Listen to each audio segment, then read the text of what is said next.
Bismillah, alhamdulillah, wa salatu wassalam ala rasulillah. Assalamu alaikum wa rahmatullahi ta'ala wa barakatuh. This is Riad Ouarzazi welcoming you back into another episode of the Ramadanic series entitled ROC Your Ramadan Day 16. Something interesting, just happened yesterday and today, because I was in the midst of a move. I moved and like yesterday and today, and I wasn't sure whether I'm going to be able to record this message to you, but subhanallah, and Allah Azza wa Jalla sent down this man who came, and we were just discussing, and he says, and I said, do you have access to the internet?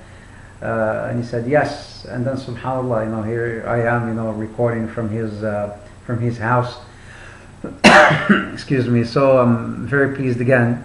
Hopefully, inshallah ta'ala, we'll be able, inshallah ta'ala, to send you a message that you can benefit from. So again, day 16, final countdown of, for Ramadan. Only a few days left, 14 days or maybe 13 days left. May Allah subhanahu wa ta'ala make it days of, full of blessings and barakat.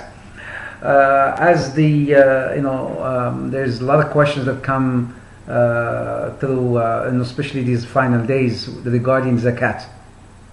I want to just quickly pause and just talk about quickly the zakat and how much one should pay with regard to the zakat.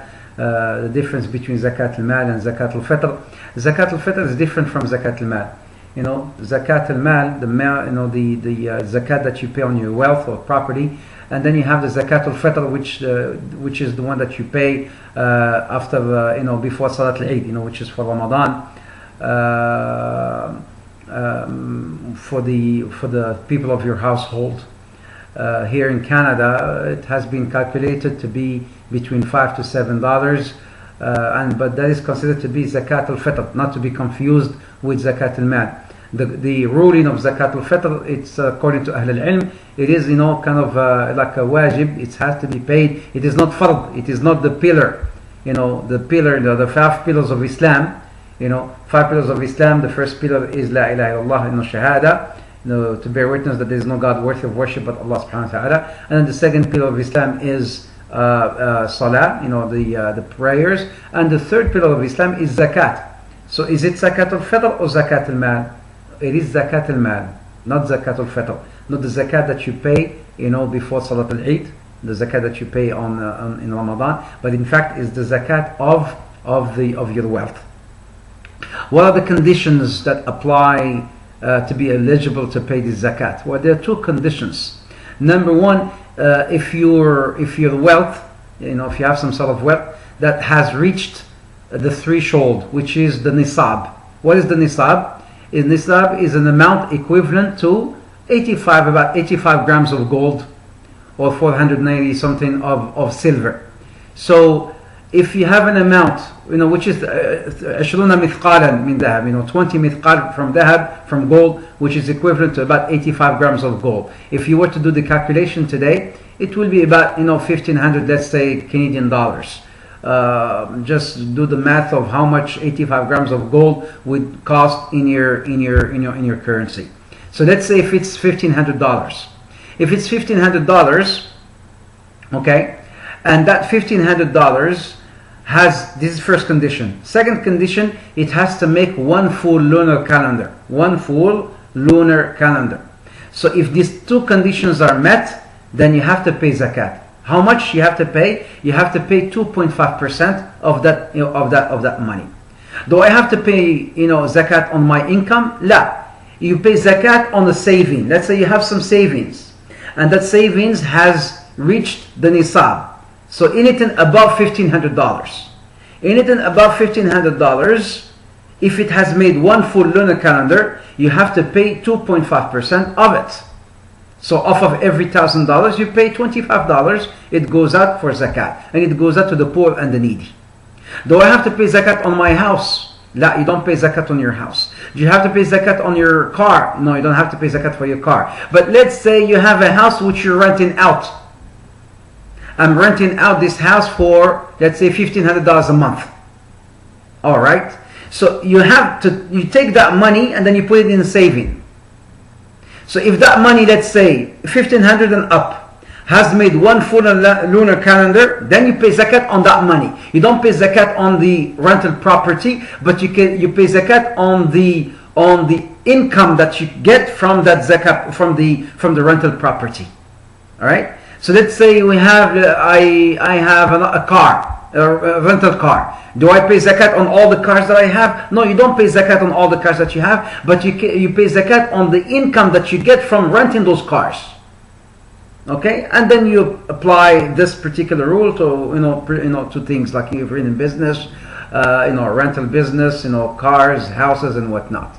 You don't pay zakat on that particular let's say asset, but you pay zakat on the money that you get from the rental, let's say, of that property or that asset.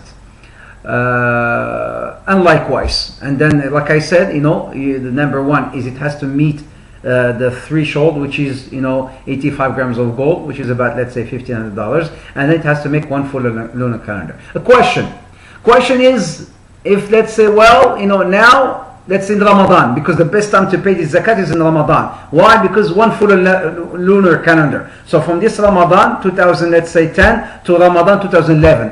Let's say 2011, which we're here. So let's say I started in 2010 Ramadan. I had an income of, let's say, $1,500, and then this Ramadan I still have $1,500. Then I will pay 2.5% of that money. But let's say I started with $1,500 last Ramadan 2010, and this Ramadan 2011 I have $5,000. Do I pay zakat on $5,000 or do I pay zakat on $1,500? Isn't it? Or vice versa. Let's say I started last Ramadan, I had $2,000. It's above the nisab. And this Ramadan now, 2011, I have $800. Do I have to pay any zakat? No, I have to pay no zakat. Why? Because I don't have I had it before, but it didn't make the full lunar calendar. The full lunar calendar. It didn't make it. So now I have only $800. Do I need to pay zakat? No, you have no zakat to pay. But let's say I had $2,000 last Ramadan 2010, and then this Ramadan 2011 I have in my account $5,000. Do I need to pay zakat? Yes. On how much? On the 2,000 or the 5,000? Well, 2,000 has made one full lunar calendar, so you have to pay on the $2,000. But let's say, okay, well, 5,000. Did the 5,000 make one full lunar calendar? I know for sure that $2,000 made one full lunar calendar, for sure, because I had it from 2010. When did you get that 5,000? The extra 3,000. The extra 3,000 maybe came in, 3 months later, or 4 months later, or 6 months later, or 7 months later. Now it became, 5,000. So what made one full lunar calendar is actually the 2,000, not the 5,000. So I need to pay zakat on the 2,000. If you want to pay zakat on the full amount, be it, Jazakallah khair. But you only have to pay zakat on the the amount that made one full lunar calendar, which is the $2,000. So I hope this is clear, inshaAllah ta'ala. May Allah Azza wa Jal help you all and help us all to practice and to convey. Remember the two conditions. Number one, your amount, your asset, your money has to reach one full lunar calendar. Number two, it has to reach nisab, the threshold, which is 85 grams of gold. And then number two, it's got to reach the, it has to make one full lunar calendar. A quick question that comes out all the time. I have some RSP here in Canada. You have some savings, with something called RSP, or 101k with or 401k in the US. I don't know in the country that you come from. This is some sort of saving that the government matches from an income that you may make. So the question that arises is, do I need to pay zakat on that amount? They say, the scholars, they say, well, you pay zakat on the money when that money becomes matures, because currently that money is not yours. If you were to go and get it, then you have to pay taxes on it. So that money is sitting there, and it's not technically, really, it's not yours. So what do you do? Once it becomes mature, once you go and get that money, and then pay some taxes on it, and then the remaining of it, whatever it remains, if it goes above the nisab, then you pay zakat. Clear? It's just math, you know. So this is again with regard to those who are dealing with RSP and and 401k and whatnot. Hope this is clear. Again, remember to rock your Ramadan. May Allah Azza wa Jal help us all to practice and to convey. I hope to see you tomorrow, inshallah ta'ala, for another episode on how to rock your Ramadan. Until then, Assalamu alaikum wa rahmatullahi ta'ala wa barakatuh.